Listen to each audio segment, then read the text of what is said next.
right, I have 1 o'clock Pacific, so we're going to go ahead and get started.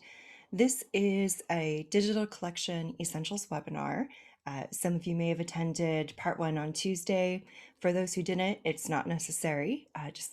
Just a context that this is a part two.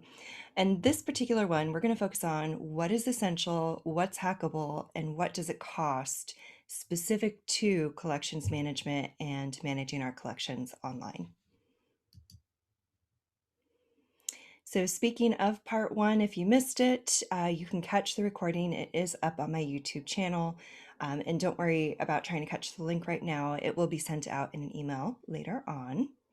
And that particular one was focusing on essentials for how to make your collections online more discoverable. So we did talk about utilizing collection management systems a little bit.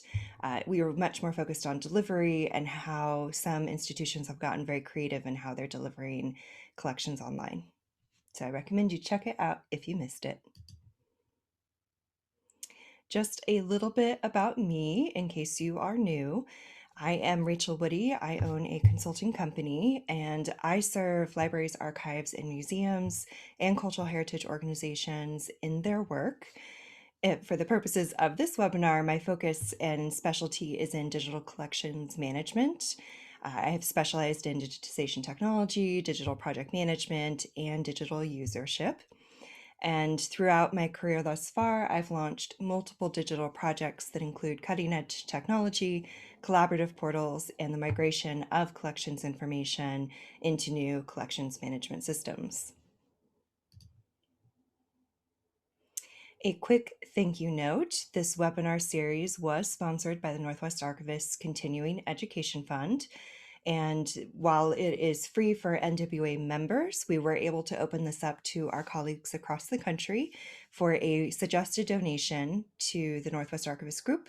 And specifically, I asked for the Archivist in Residence program, which is our paid internship program that we are hoping to get approved permanently. So thank you so much to those who have already donated and to those who are who have the capacity to donate. Northwest Archivist is a 501c3, so it is tax deductible. I would also like to thank Alicia Babstein. She has helped with this program creation, from helping with ideas, talking about content, but also supplied the letter of support from her and her organization, which is the Oregon Jewish Museum and Center for Holocaust Education. So thank you to Alicia. All right, a little bit of housekeeping before we get into the content. This is a live session and is being recorded and will be put on YouTube for future access. And on YouTube, it will also have auto captioning for those who need it. In 24 hours, you will receive an email containing a link to this webinar, as well as a link list of all of the resources that I talk about in this webinar. So don't worry about trying to track all of the links. You will get a complete list in an email tomorrow. And we are in webinar mode, but just in case, please keep yourselves muted and off camera. We are going to use the Q&A box, which is a Zoom webinar feature. So throughout the course of the webinar, if questions come up, comments, etc., or ideas you want to share, please feel free and log those in the Q&A box, and we can talk about them at the end of this presentation. Okay, table of contents. So what we're going to cover is an introduction to this topic. We're then going to dive into the essential elements for item management, public access. We are going to talk about the difference and similarities of DAMs versus CMS, because I'm getting this question a lot. And then we are also going to cover usable versus best practices, because that's definitely a conversation we need to have. We're then going to get into some creative hacking in terms of hacking whatever resources we have available to us to perform functions like item management and public access. We will cover what's essential if you're shopping for a collections management system, and that is going to cover creating CMS specifications and give you some ideas of where you can find options for CMS. And then we're also going to talk about cost, and we're going to spend some time on this because It was pointed out to me that as a consultant, I have worked with a lot of different vendors and their products, and I perhaps have a unique gathering of all of those price points in my brain. Whereas for many others, this is not something that they're working with every day. And so the costs are not as transparent as they could be. And so I really do want to cover like what the cost realities are when we're talking about getting a collections management system and give you some tips on negotiation, cost mitigation, etc. Because none of us are super flush with cash and every penny counts. Okay, quick disclaimer. I am going to mention platforms, products, services that I have a working knowledge of. My mention of these entities is not an endorsement, and I am using them strictly as an example. And nor is the opposite true for entities that I don't mention. Also, keep in mind that every organization is different. So you're going to have different collections, a different budget, different audiences, different needs. And so there's no one size fits all perfect system. So, what I'm presenting today is going to be a lot of information and then help provide you some strategy around how to make decisions around that information so that you can make the best decision for yourself. Here are some scenarios that lead to needing a new collections management system.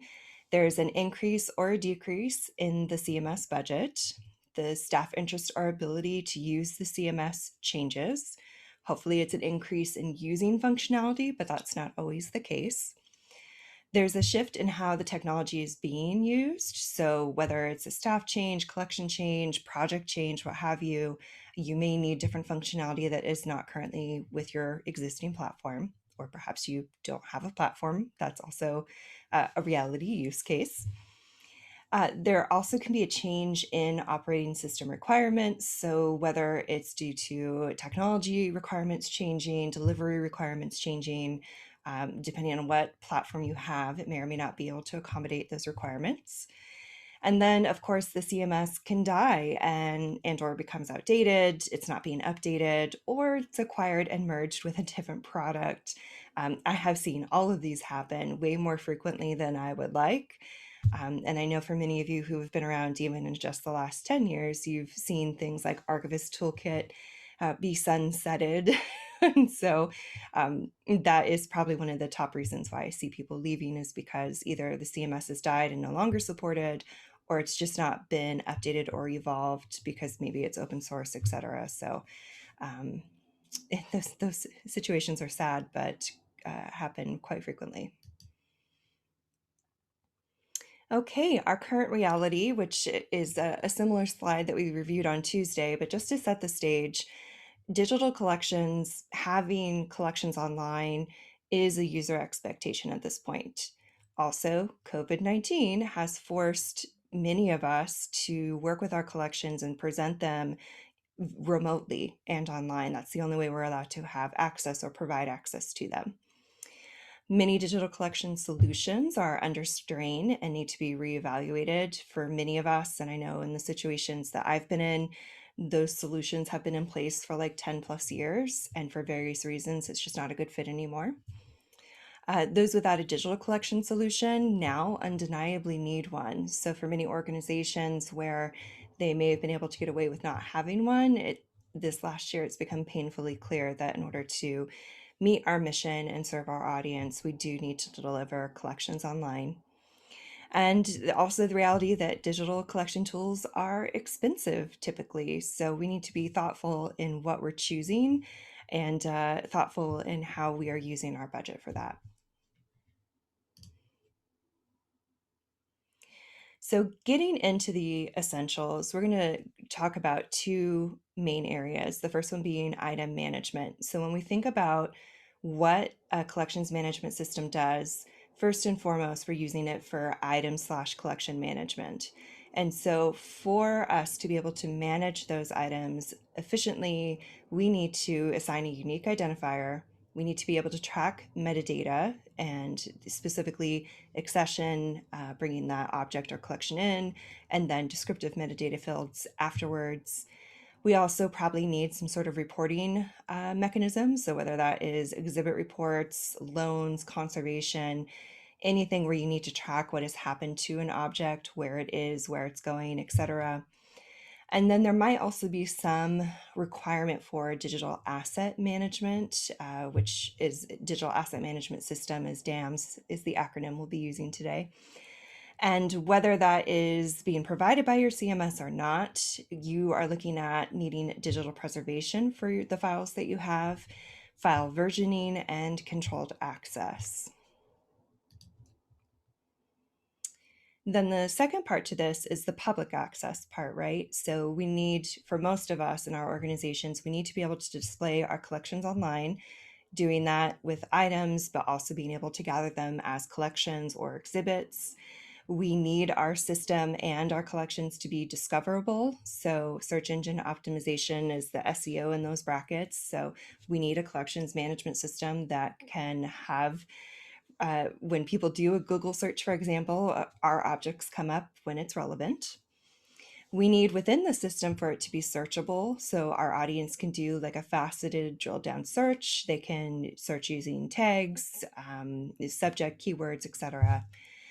Hopefully that system is engageable. So thinking about our conversation on Tuesday, providing those points of access, encouraging the audience to click through your collections, that I am listing as a requirement because I think that's critical to having a healthy collection online.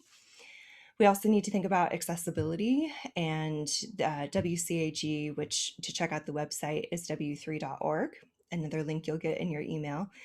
We need to think about how we're providing those collections online and making sure that they are accessible for people who have various different, whether visual, auditory impairment.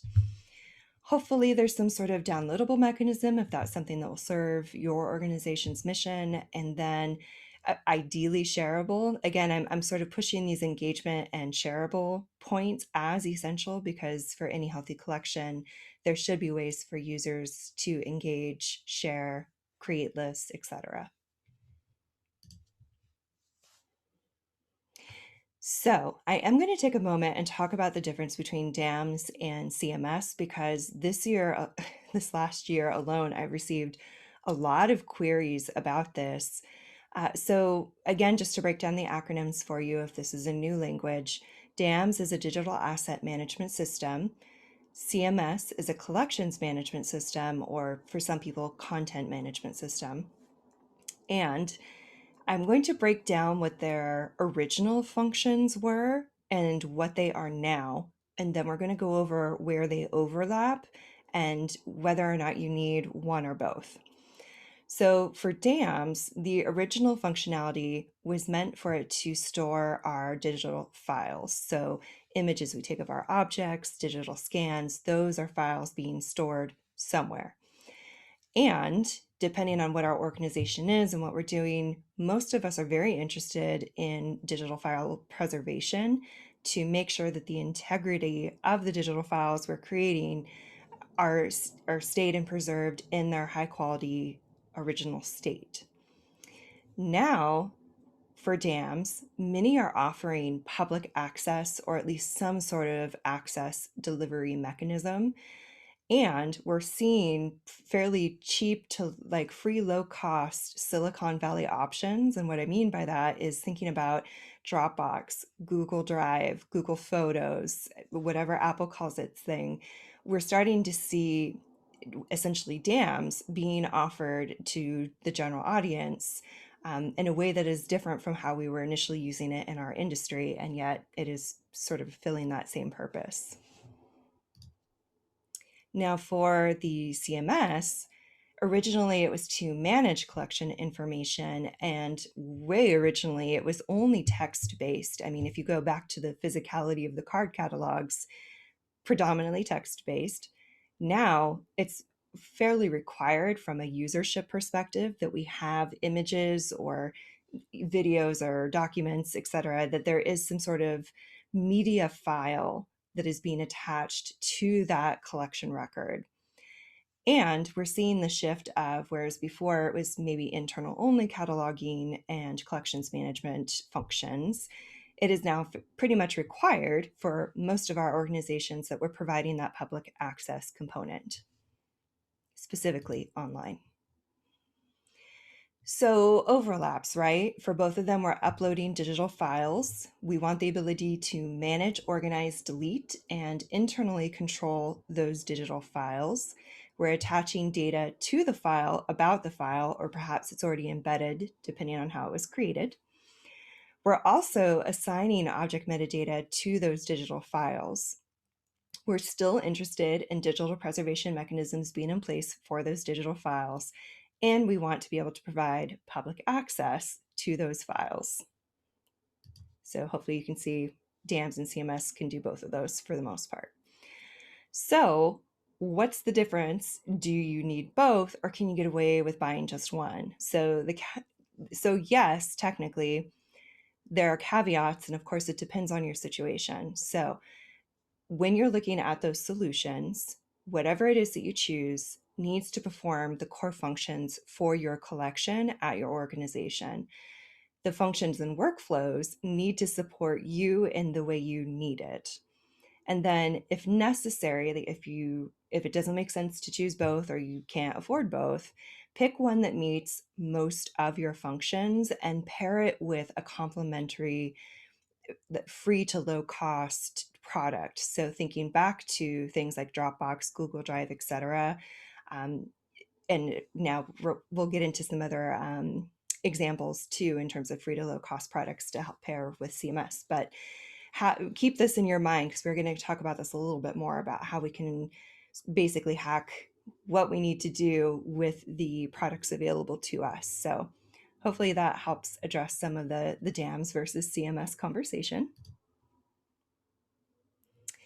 All right, a note about something usable versus best practice. And I do want to take a moment to talk about this because many of the clients that I work with, they're small to moderate, and everybody in this profession right now, like budgets are not great. And so we need tools in place and things in place that make sense and are sustainable for staff, sustainable financially. And so while best practice is the ideal, and we should definitely try and meet as many best practices as we can appropriate to our type of collection and organization, in the end, you need to choose something that is going to be practical and sustainable for you. And with that in mind, I would prioritize that whatever you do, make sure it mitigates risk of loss, whether that's to the objects themselves or the data. Make sure that you can at least perform your basic collection management functions. Hopefully, you can also provide basic descriptive information for your collections. And ideally, you can still provide that front-facing platform for audience access. So for many of you who might be starting out at the very beginning and you're sort of feeling overwhelmed because choosing the CMS and getting it implemented, it is something that is a big deal, especially if you've never done it before.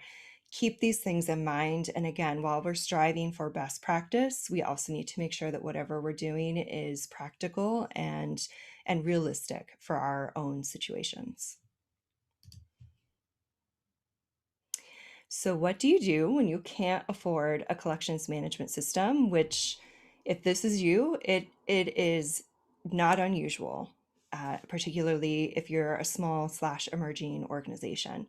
So we're going to get into how to creatively leverage what resources you may already have in place and talk about how to hack it in terms of using what you have to fulfill some of those core functions we talked about. So what is Hackable? So we've got that item management core function area and public access and those sort of essential lists that we went through for both. So with that in mind, focusing on item management first, if you don't have a collections management system, these are some of the suggestions I have for my clients who are just starting out. So create a Word document for finding aids if you're in archives with collection descriptions, add arrangement, series folder, and information as time allows. So get at least like that stub record going for your collection and then add to it as you can. and then convert that Word document to a PDF and publish it to your website if you have one, or using like a free version of Google Drive or Dropbox. Now, for more of that item level, whether it's archives, museums, what have you, I recommend using an Excel spreadsheet to capture that item level metadata slash inventory. And I suggest the Excel spreadsheet specifically because often we can use those to import into a collections management system once you're ready for one. So by putting that collection information into a file format that can then be leveraged is a smart use of your time. So that's typically what I recommend to clients who know they want to get a CMS eventually, but it's just not in the cards for the next year or so. Use systems that may already be present within your organization as a stopgap. So on Tuesday, I sort of mentioned briefly at the Oregon Wine History Archive, one of the systems already in place was Digital Commons, which is a bpress product, or at least it was back then. And so while it is not an archive system or even a museum system, it was something we were able to hack enough to input and follow the majority of best practices to put our collections up and online and have them be available. And then use free to low cost CMS or CMS-esque platforms. So we're going to get into these in more detail in a moment, but those platforms are Omeka, ArchiveSpace, Catalogit, Collector Systems, Preservica just came out with a free tier version, permanent.org, etc. So there are collection management systems or CMS adjacent systems that may be able to be used and implemented for the in-between time. Okay, now shifting to that public access part, we need to be able to publish our collection material online, and that can be via your website if you have one. If you don't, you can get a free blog version from like WordPress and have it be enough where you can put information about your organization and the collections you have. So you have at least somewhere on the web where people can go and find your things. And then you can also investigate, and this is where you should check out the Tuesday webinar, the Essentials for a Discoverable Digital Collection, because we do talk about using platforms creatively like Flickr, Pinterest, YouTube, Vimeo, etc. So platforms that are usually free to get into and use and have ways for you to publish content online that's easily searchable, easy to share, easy for people to find, etc. And then use free to low cost platforms that offer a front end as part of their package. So the ones we listed and that we'll get into in more detail in a moment, those free to low cost platforms have that sort of item management component on the back end, but then can also offer you a free add-on of being able to publish online. And not all of them have it, so check. Okay, so we talked about what happens if you don't have a collections management system, and we went through some strategies on how you could hack what you have or have access to perform some of those core functions of item management and providing public access.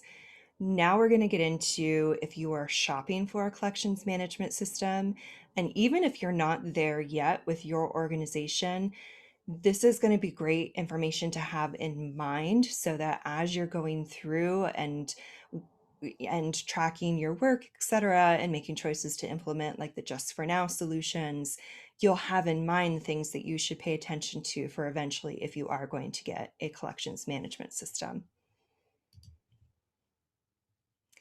All right, so I have a whole 1 hour webinar on creating specifications for collections management systems.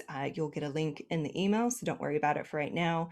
I do want to briefly cover what you should keep in mind though, in terms of how you determine what is essential to you. Because as I mentioned at the beginning of this webinar, we are all in different places in terms of what we need and what we have. So your answers will vary depending on that. With that in mind, here are some questions I want you to consider. What tools do I currently use that are required to do my job? What tools do I not have that would make my job easier? What tools do I consider as mandatory versus recommended? and what tools are so important that it's a deal breaker if the CMS doesn't offer that tool. So these are meant to be thought exercises to get your brain going and reflective on your current process and seeing, okay, what is it that you do that you need? What is it that your colleague does that they need? What's required? What's recommended? Prioritize accordingly. There are a couple other things I want you to keep in mind going more macro and thinking about your organization. Does the digital file backup meet preservation standards? If that's something your organization is paying attention to. What are the digital file types in play? For some of you, you may just want/need images and documents. For others, you have a large oral history cache, so you need audio-visual support. Another question to think about is, are there digital file storage size requirements? Some of you may only have like a little bit of file storage you're taking up. Others, it could be gigantic. What administrative control levels are available? Do you need different layers of control levels? What customization is needed on both the front and back end, if any? And can the CMS product accommodate that customization? Depending on which way you go, some are great at accommodating customization, some are not great at all. And then what reports or other automation tools are desirable? In this case, I put museum staff, but like insert organization here. What are tools that are desirable for all of the staff who are involved that work with your collections? And then for the decision makers, having them think about what the one-time budget is to cover costs, because if you are going into a collections management system, whether it's your first one or you're switching to a different one, there are going to be implementation and migration costs and perhaps customization costs. And then you need to think about what the annual CMS budget is, and is there a plan or capacity to increase that year upon year? Depending on what system you choose, depending on the agreements that you sign, etc. There are many different ways vendors are charging for their products. So it's something you need to know going in, what is your budget? And that will help you narrow down to appropriate products to look at. Also, it's good for decision makers to think about ahead of time. All right, so in thinking about all of those thought prompts and going through your work and your workflows, crafting a rubric is a great visual way to help you and your team go through the different CMS products and then check off, okay, of our requirements, yes, they meet it, or no, they don't. Of our recommended requirements, yes, they meet it, no, they don't. This is a great way to get everybody on the same page if there's more than one of you. And it's a great way to help visually show and track what is a good fit or not. Because in many cases, I have seen clients be wooed by a product, which is a great product, but when you're actually looking at it on paper, it's not checking some of their required boxes. And so it's a good little reality and like honesty, transparency check as well. This is a very simplified rubric to what I typically use, but hopefully it does help give you an idea of how you can track those. All right, where to find CMS options? This is another frequently asked question I get. And honestly, the best place I think is the Canadian Heritage Information Network. They have a vendor list, and they also, I should find the link for it, they have like a 800 question survey, which is a bit much. And that's coming from an archivist information professional. But it asks some great in-depth questions depending on what sort of system you need. So not only do they provide a vendor list, they also provide you some prompts to go through. Funnily enough, the Car Library Museum, it has a high SEO ranking, which is how I even stumbled upon it in my Google search results. It's a bit old school, but it's one of the most comprehensive CMS tables I've seen online.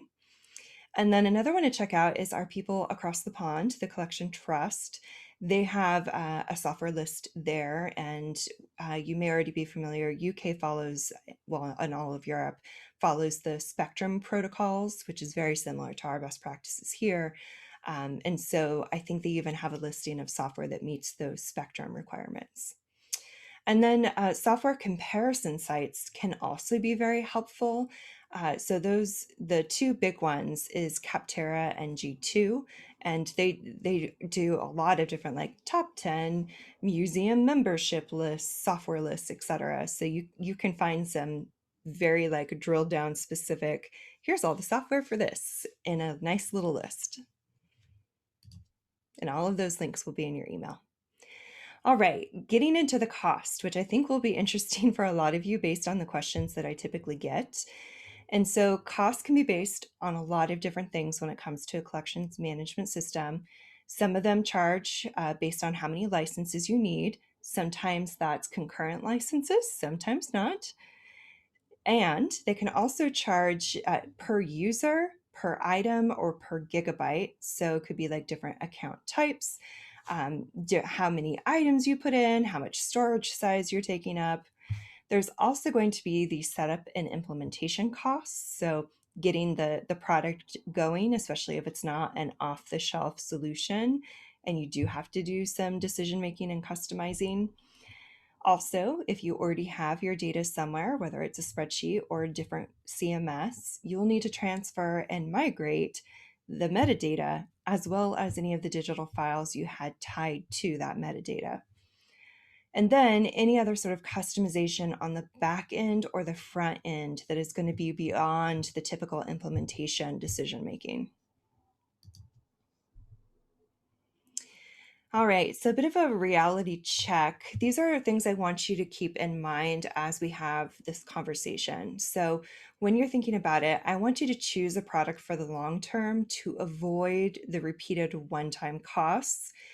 Not only is it expensive financially to switch systems, it also is expensive in terms of your time and energy. Switching over from one product to another, especially when it involves your collections, is an arduous task, even if you have really good support. So, for many reasons, that this is why it's so important that when you're doing your research and making your decision on what CMS you invest in, you are literally making an investment. So I want you to be smart about it so you don't need to go through this again in 2 to 5 years. And in fact, for most clients, I tell them try and pick a product that you could see yourself with for a decade. Because honestly, it takes, depending on how big you are, it can take at least a year to get a product in and get switched over. And you don't want to do that every few years. All right, end of side note. Okay, so the flip side means that those on a minimal budget are stuck with an outdated system that doesn't work as well for them. So if you rushed through the process because you just needed something, maybe that was necessary, but it does mean you might be stuck without a system for a while. Also, with the pricing models in place, there's an inequity in who can afford the big, sexy, robust platforms. And this was such an eloquent point that Alicia brought up, where with so many of the vendors that we constantly hear and see, and everybody seems to be using them, because they're so big and large and pretty, they're often too expensive for many of the smaller to modest shops to afford. And so we're sort of dealing with a equity gap there in terms of access to those nice shiny resources. And I'm going to talk about that some more when we get into cost examples. And then finally, some vendors aren't upfront with their costs, which can waste everyone's time if it's a financial mismatch. So, for those who are putting their costs online, I'm so grateful for their cost transparency. And for the purposes of this webinar, I actually called several other vendors and received permission to share their prices with you, which is generous of them. It is them taking a risk they don't currently take, but I think it's so critical for us to have some real-time numbers so that we can talk about the differences and what will make sense for you. All right, and some cost mitigation tips. Be upfront with potential vendors on what your budget range is. And this is why it's so critical to have your decision makers think about what money is available, because there's no point in you looking and talking with vendors where it's just never going to happen. That's wasting your time and that's wasting their time. Vendors, especially the large ones, usually have a discounted price or product. This is something I found out as a consultant, having so many conversations and relationships with different vendors. Some of them advertise it, some of them don't, but if they're large, they typically do. So it's worth asking.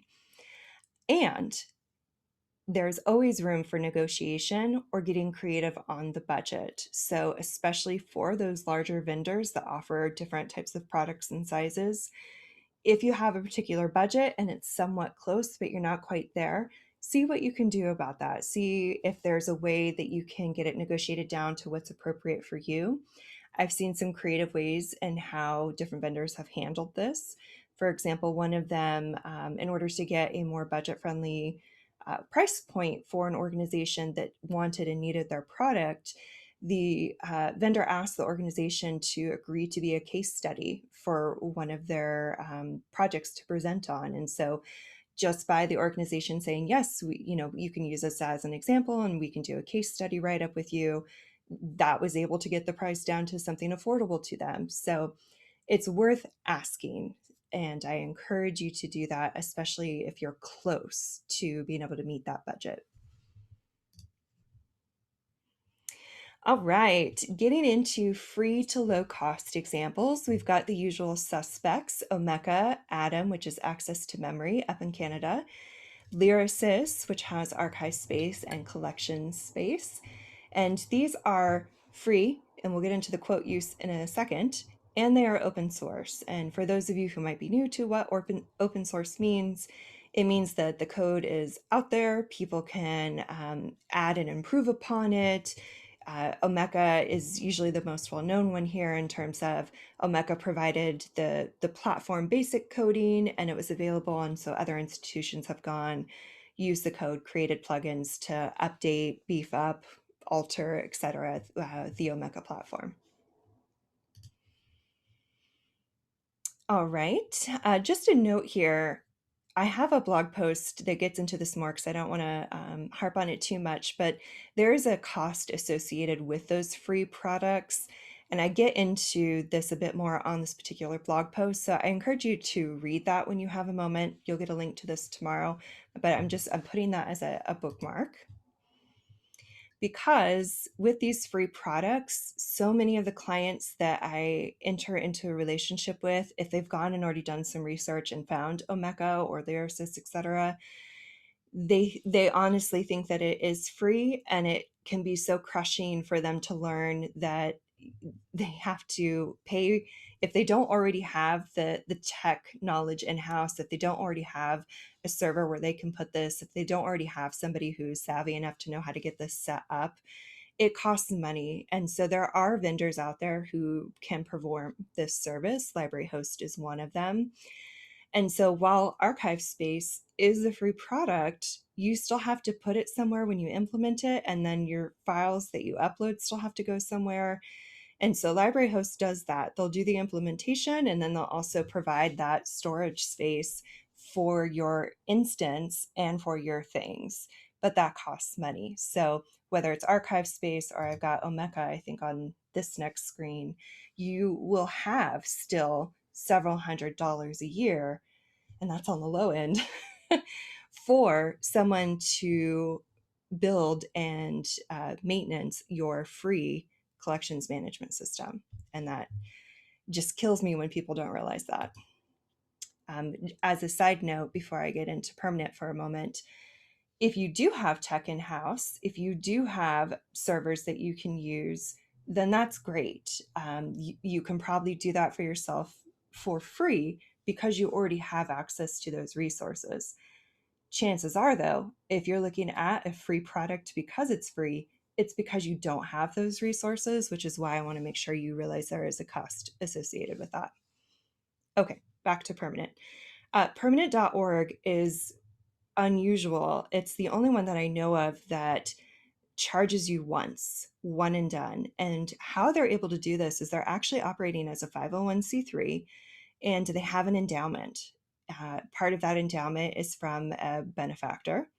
The rest of it's made up from these one-time purchases. And so while this platform was originally created for like family history genealogy enthusiasts, I have been working with them to get archival and spectrum best practices in place so that we can also use it for organizations who have collections that need to follow best practices.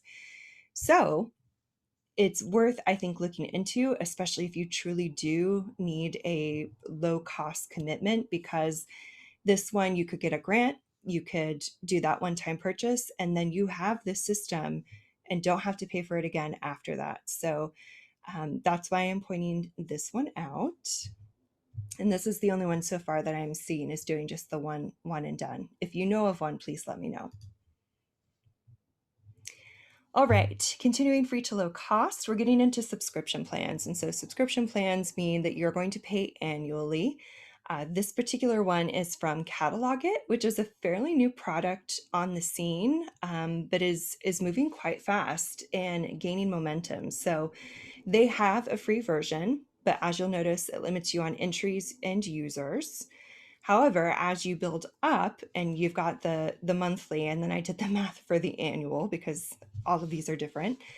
But as you move up, you'll see that we're moving into the several $100s a year range once you start getting into some heavy use. To continue, this is Preservica. So they just did their free launch, I think it was a couple months ago. They got everybody excited, and it is exciting that a big platform is offering something that is free. Um, However, if you are an organization, you're going to quickly surpass that one user 5 GB limitation to the free account. And then you're going to get into the next one up is almost $200 a month, which means you're going to be paying more than $2,000 annually. So to go from free to several $1,000s a year is a big jump for those people who need free products. So just be aware, yes, it's free to get started, but thinking about that sustainability, if you're growing what you're putting online, you're going to hit that threshold pretty quickly. All right, continuing, we're moving into moderate cost now. And this is a vendor where I received permission to share their costs because this is not publicly online. So for Lucidia, I have a great relationship with them. Full disclosure, we've worked on many projects together. And what they have is, so they have a suite of products, museums, archives, etc. And depending on how big you are, what you need, they scale their product to that and then charge accordingly. So on average, if you're doing a full robust system implementation, you're looking at about 7,500 annually or 625 a month. And that's if you're a big heavy user. They're also doing, and this is where I mentioned bigger vendors offering smaller cost programs. They have an Essentia program, which offers a right-sized approach, is how they frame it, to each product. And so if you're smaller, just getting started, they, on average, and again, it depends on size and everything, on average, it's going to be 3,500 a year to use their products, which is down to, I think, 291.66 a month if you were to break that down. I do want to note with the asterisks, these are really good prices for the type of product they're selling, but it is because they require a multi-year contract account, which, going back to what I said earlier, you should hopefully be committed to this product for hopefully 10 years and certainly more than several. So that is not necessarily like a deal breaker for me, and I think is a great way for them to make sure that they're not losing money by offering it at a discount, but it's also something that makes sense for you too. Pass It Down. This is another one I received permission to share their price chart. This is something they said that will be going public soon, though. And so for Pass It Down, they are known for their great visual storytelling exhibits, but they're also a collections management system. And so depending on what you need, they've introduced this new tiered program where, okay, so here's, you want just one exhibit, 2 user seats, 750 gigabytes, etc. You see the 2,200 a year and 239 a month. And then as you move up with exhibits, accounts, you're quickly moving to terabytes here. It then goes up to a more moderate cost for a very large system doing unlimited exhibits, 3 terabytes of data storage, etc. So that is another one, depending on, again, what sort of institution you are and what you need, is a great one to check out.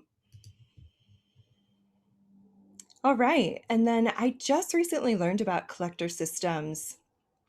This particular one has been around since 2003, but has only just recently moved into the museum and archive space. They have a couple different products, as you can see, but it's interesting because they do a charge per user per month.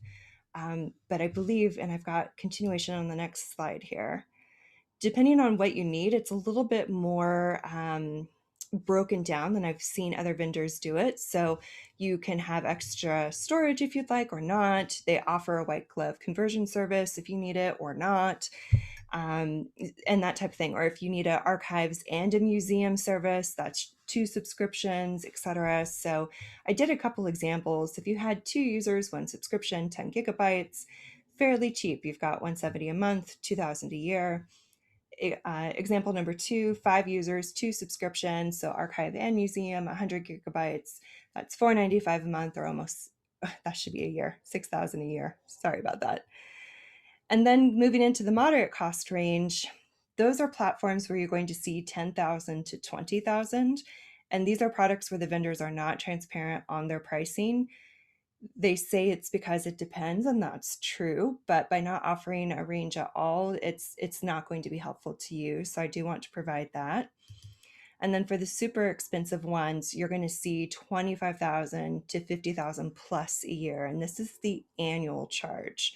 So you could be getting great customization, support, training, unlimited accounts, unlimited storage. This is typically what I would see if you had like several large institutions working together and providing like a collaborative portal space, that type of thing. So that's like you're doing a lot and you need a large system. And so I do want to take a moment and pause and ask if you noticed something. And that is that for the cost to run some of those free products, the monthly/annual costs of running those free products is very similar to the low to moderate cost products.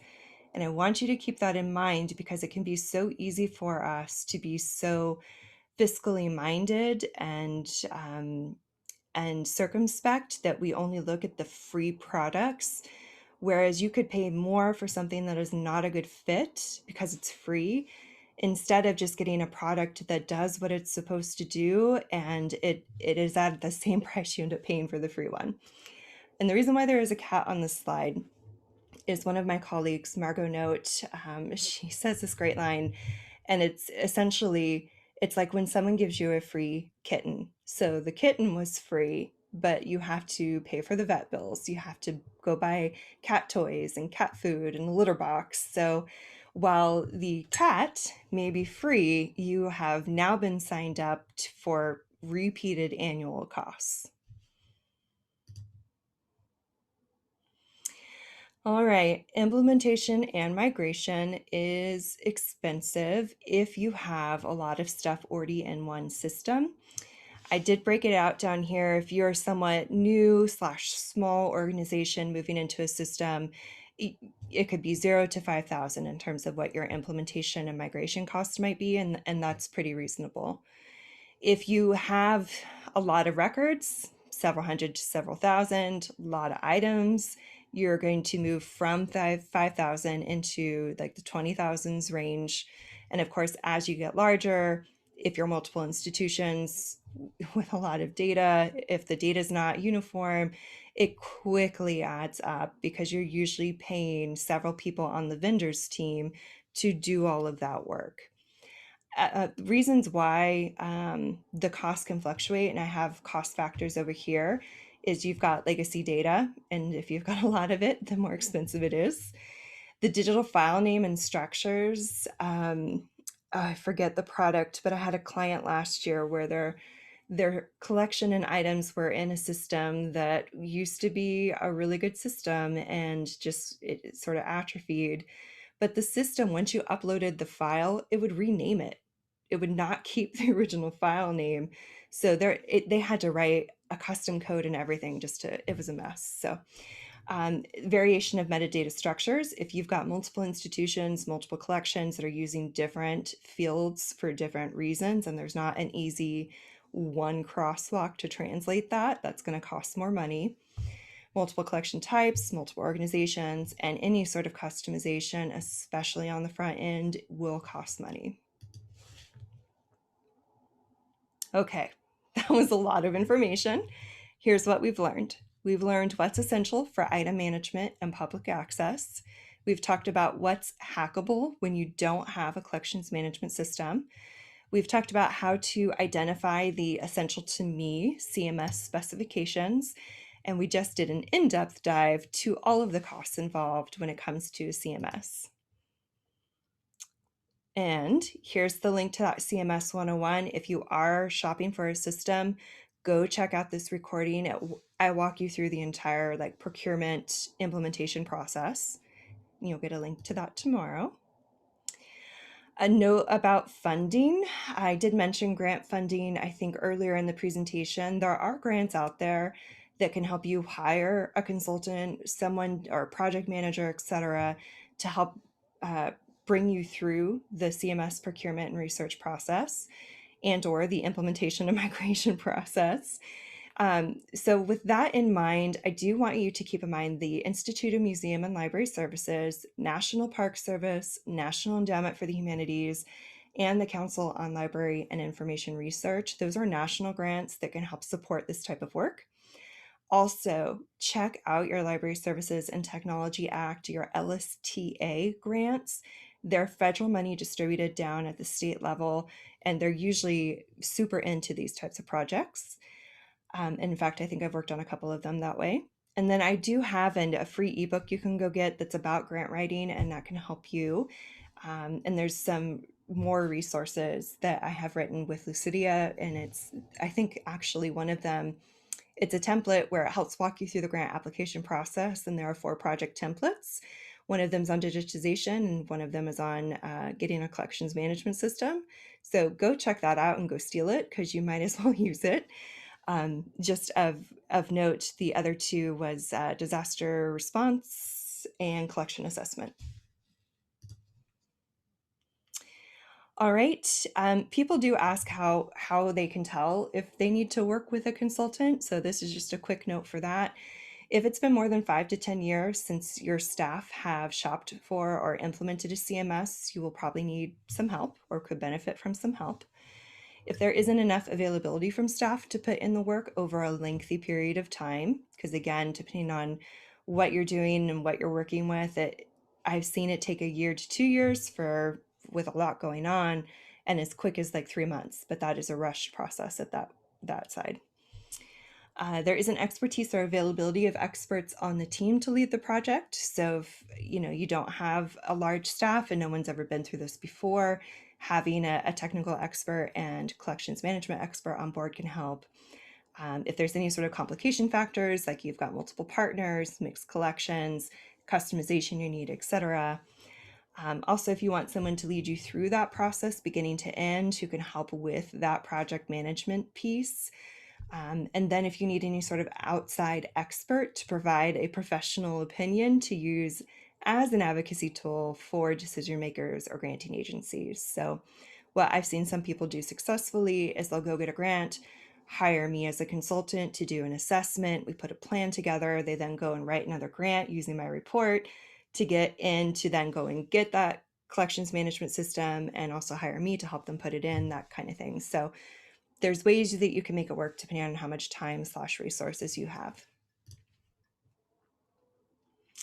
And the collections management system book, again, Lucidia Press, they provide complimentary copies to anybody I give this link to. So if you are shopping for CMS, go and get the book. It will help. A list of my services. If you're interested, you'll get an email with links, so I will not spend more time on that.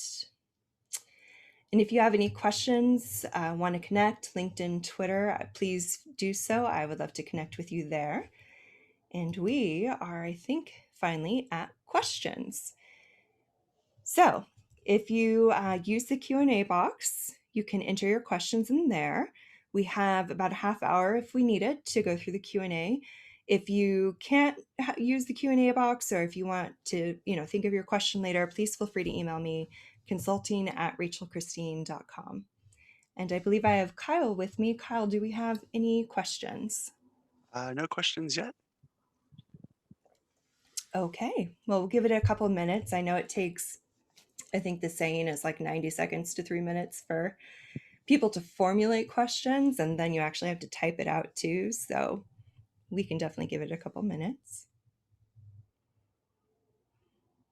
I did hear from one of our attendees asked me about, I'm going to say it wrong, Tainacan.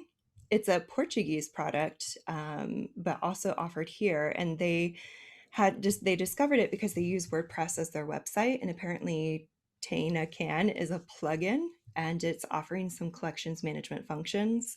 I only looked at it briefly, but it was super interesting. So if anybody else has used it or is interested in using it, I would love to hear from you if you send me an email, because it looks very promising.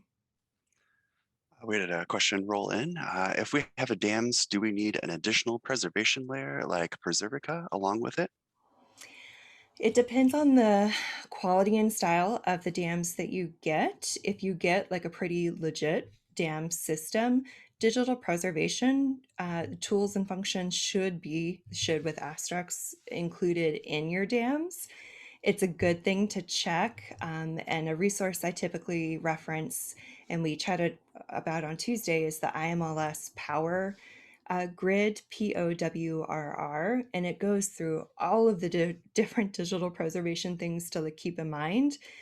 So if you have that in front of you and you go through the checklist with your DAMS vendor, if it's meeting most of those checklists, then no, you don't need to worry about digital preservation and a secondary system for that. If you're using something like Google Drive or Dropbox or something a bit free to low cost, then yeah, it might be worth also getting Preservica or something similar to help with the further digital preservation functionality you might need. The next one here from Suzanne. When considering a system, what are the advantages and disadvantages to open source versus proprietary systems? Oof. It's a good question. I could do like a whole lecture on that. So we did touch on the disadvantage of open source in terms that it's usually free. Sometimes there's people in charge of making sure that it's functional and being updated, but not always, or they run out of funding. So there's the disadvantage that it may eventually die or atrophy if it's open source, just due to the nature of how it's being funded and supported. The benefit to open source, of course, is that if there is an energetic community who is able to figure out and build their own code and offer the code and plugins, like we talked about with Omeka, then you get to benefit from all of that crowdsourced information and things being put together for that product. Now, for a proprietary software is you usually don't get access to the code. So, any sort of customization you typically have to work with the vendor on. That said, if it's proprietary, it means that it's being actively developed and updated by a vendor. It's a product that hopefully will not atrophy or die anytime soon. And it typically offers more robust functionality off the bat because it is a company that has built this product. And if they're charging money, it better be pretty good, right? So yeah, so benefits and disadvantages to both. As you could probably tell from my talk, I am very leery because I and so many of my colleagues have been stung by the free slash open source um, operations and having to move data out of defunct databases. So that's why I'm a bit leery, especially because those things are never free anyway, which we covered. So yes, I'm a little bit biased because I've been stung by that, but there are advantages and disadvantages to both. This next one has a little bit of similar themes, but when developing a scope of work for a cloud based solution, what are some important questions that need to be included to ensure long term governance and access to an organization's digital assets? Ooh, okay, there was a lot in there. Can I ask you to read that again, please? Sure. When developing a scope of work for a cloud based solution, what are some of the important questions that need to be included to ensure long term governance and access to an organization's digital assets? Yes. Okay. So if you're writing essentially like a request for proposal scope, that typically indicates that you are going to go out to market and work with vendors, which is a good sign already because you'll likely be working with products and vendors that have some good funding and history behind them. Um, if they don't, or if that's something that you are still concerned with, I usually rely quite heavily on whatever CMS specifications I've created with that organization and essentially ask them throughout the process to go through and address how they're meeting those specifications. And then we also typically have conversations once we have chosen a vendor, but before you sign the paperwork, diving into, okay, what's the management and governance of their product, what are the development plans, what processes are in place, like really getting a sense of what's the future of that product before you sign on the dotted line. So rely on the specifications, make sure you double check those specifications that the vendor can meet it. Have it in writing in the agreement. I usually always require that the scope of work that you've created, that it's included in the agreement so that the vendor is signing off on that. So things like that. I hope that answered your question. The next one here, does past perfect work for archives or has it become too old? I do not have a poker face. Um, and I try really hard not to say not nice things, but I do not recommend past perfect to my clients. And I am always very concerned when I hear people are getting into Past Perfect. Unfortunately, it's a product that did not prioritize evolving. I have not, I know that there are ways you can hack it to make it work for an archives, but it does not work well. It was not built for archives specifically. And honestly, there are better, similar free to low cost products that you could use instead. So hopefully those other ones are also being looked at. If you are stuck with past perfect, if that's why you're asking, or if someone's trying to make your archives get into past perfect, tell them I said no. And if you need more help around that, please email me. Okay, and the next one here, I know we kind of touched on the previous webinar, just some creative uses of different platforms that might not necessarily be catered to specific things. But the question here, there seems to be so many dams out there that aren't specifically directed towards the archives and library community. I'm curious your thoughts about these products and how they might work for archival collections. Should we not consider them because they do not have as much use in our space? Ooh, I love all those questions. Okay.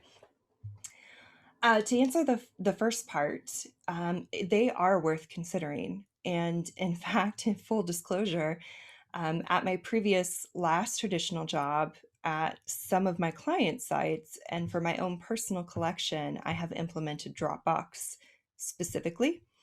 I have a paid account, which is still fairly cheap in the scheme of things, with Dropbox because of the Silicon Valley options. They check the most boxes on that IMLS Power Grid checklist, like file versioning, file control, naming convention. In fact, I want to say fixity, but I'm not sure if that's right off the top of my head. But they check enough of those boxes for me that I feel confident in myself using Dropbox as well as recommending it to clients where it makes sense. So I think depending on the circumstance, etc., as long as you do your due diligence, it's worth using them if that is an option available to you. Quite honestly, over the last couple of years and in keeping an eye on things like Dropbox, they are only ever getting better in doing more and more what I would expect as a museum and archives professional of digital preservation activities. So they're increasing and closing the gap, in my mind, of what we need professionally compared to products that were built specifically for archives and museums and digital preservation, which in my experience, they have been more expensive and not as easily available, whether intellectually or structurally. So depending on, it depends, but depending on your situation, either product could make sense, whether that's Dropbox or a official archives product. But as long as it does what you need it to do, and as long as you can afford it in the somewhat long term, whatever that product is based on those two things, that's the better product for you. And I think that was the last of our questions, at least for now. Okay, those are really good questions. We'll give it a couple more minutes as people ruminate. Okay, one more. Can bpress be adapted for archival use? Yes, for the most part. That is something that I did when I was at Linfield, is that was the product that was in place. Um, it You had to hack it essentially, at least, and this was a couple years ago, so maybe it's better now, but we had to hack the existing models in order for it to display like collections and items appropriately. It still did not easily do hierarchical things that we would expect for an archive collection, and it wouldn't produce like a finding aid, etc. So it was predominantly, in fact primarily, just for trying to get the collection items at least out there and in a public space. But any of like the management piece was a bit rough. So that was a couple years ago. I've not really looked at it since, so it's depending on what you need, it may or may not be able to help be your solution.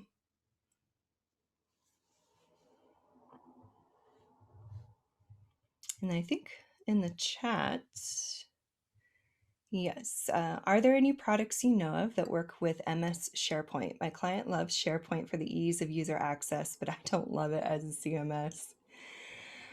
Yes, I have heard of people and seen people use SharePoint or try to use SharePoint. I myself haven't been in SharePoint for a couple years, so with that caveat, but um, I don't love it either as a collections management system. If you're an organization where like you only need to worry about internal access and you have someone that can help you utilize SharePoint the way you need it to, then maybe it's worth it. But if you don't have that support, and if you need or want to provide public access more broadly, then SharePoint is not the right decision for you. So I would hate to see you sink a lot of time in it. And the right answer for you is going to depend on what your end goal is in terms of what you're trying to do with it. Oh, and I have a Microsoft expert on here. Uh, Microsoft is ending support for SharePoint in the near future. So thank you very much, Bill, for that insider insight. And it sounds like SharePoint's a no-go, which honestly, I think I'm a little happy to hear. I've got another question here from Jennifer. Do you have any thoughts or experience with Content DM's digital archive service for digital preservation? I have not seen their digital preservation module. Um, so I will have to look into that. If you send me an email, please, if you don't mind, I would love to look into it, maybe have that conversation further with you offline. Looks like we might have one here. Have you used, I might mispronounce this, but Biblioboard for a public facing exhibit? I have not. Biblio board is new to me. So similar to the Content DM digital preservation module, I will look into it and happily look into it. Thank you for bringing it to my attention. If you'd like to know my thoughts, send me an email and that will prompt me to go look and we can have a conversation about it. All right. Well, if those are all of the questions for now, Then I thank you all for attending these webinars. Thank you again to those who were able to donate. Um, this particular webinar and all of the links are going to be posted to YouTube as well as sent to you via email, so you'll have access to all of these. If there are any questions that come up, please feel free to email me. Also, content-wise, I've sort of reached the end of my content list that I had planned. So if you want to see something else or have us go more in depth on a particular topic, please feel free to let me know. I'd be happy to do that. And yeah, thank you, everybody. I hope you have a good rest of the day. Take care.